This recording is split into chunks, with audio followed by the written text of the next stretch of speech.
Munn's delightful Vignettes from Indian Wars, 1933, Sampson Low.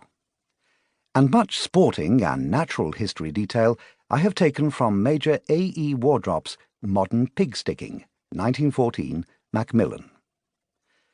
Most notably the incident of the Fusunded Elephant. Those of less sanguinary inclination should not be put off by its title. The book is an evocation of the Indian countryside, the like of which I know not.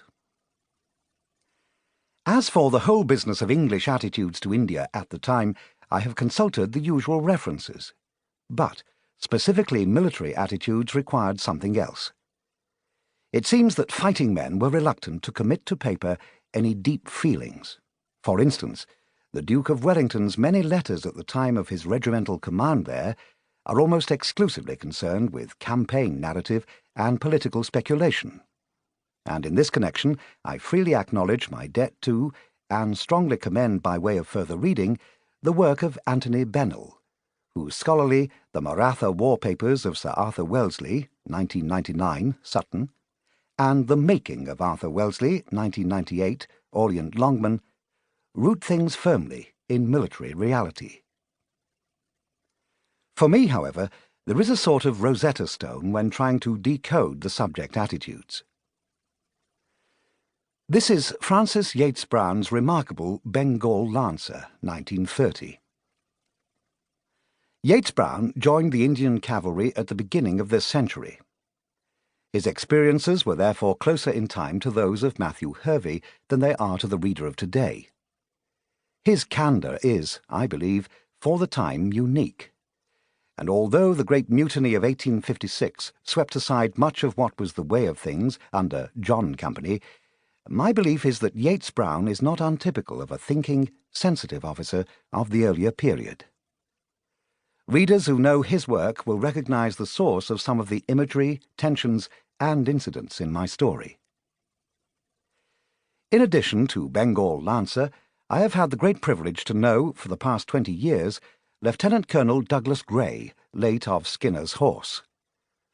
His regiment, in Hervey's day irregular cavalry, but later incorporated into the line as Bengal Lancers, was, still is, of unsurpassed romance and efficiency. Douglas Grey, the sole surviving winner of the legendary Kadir Cup, the blue riband of hog hunting, also knew Yates Brown. And during the many hours I have spent listening to him speaking of India, I have come to the view that soldiers, horses, and the heat and dust of the subcontinent are a widow's cruise of romance, while, I hope, not forgetting the less romantic side that Kipling so famously portrayed.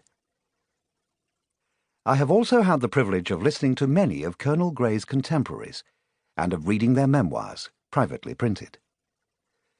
There emerged a picture of the India of 70 years ago, and in my contention, therefore, closer to the time of my story than to now, that was remarkably consistent.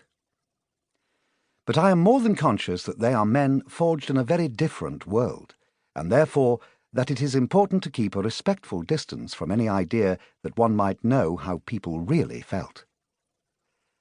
I could only expect to learn what they thought, and how they acted.